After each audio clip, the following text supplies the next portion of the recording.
आणि काँग्रेसचे नेते विशाल पाटील सोमवारी आपला उमेदवारी अर्ज दाखल करण्याची शक्यता आहे। विशाल पाटील समर्थकांनी 2 अर्ज घेतलेत। या अर्जाबाबत अद्याप विशाल पाटील यांच्याकडून कोणताही खुलासा करण्यात आलेला नाहीये।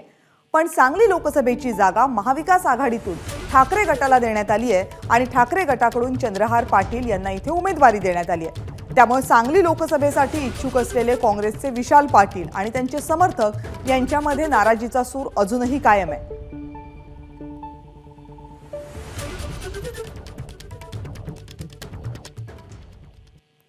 आणि सांगली लोकसभेची जागा विशाल पाटील यांना मिळत नसल्यामुळे काँग्रेसचे कार्यकर्ते आक्रमक झालेत। मिरज तालुका काँग्रेस कमिटी बरखास्त करण्याचा ठराव मांडण्यात आलाय। मिरज तालुक्यामधल्या काँग्रेस पदाधिकाऱ्यांची आज बैठक पार पडली। या बैठकीमध्ये हा ठराव मांडण्यात आला।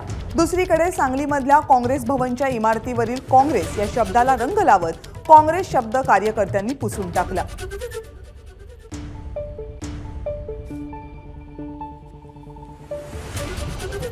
महाविकास आघाडीतून उमेदवारी न मिळाल्यानं असं समजल्यानंतर मिळत नाही असं समजल्यानंतर आम्ही आज मिरज तालुका काँग्रेस कमिटी बरखास्त केलेली आहे। जवळजवळ 76 ते 77 पदाधिकारी यांनी या ठिकाणी राजीनामा दिलेला आहे।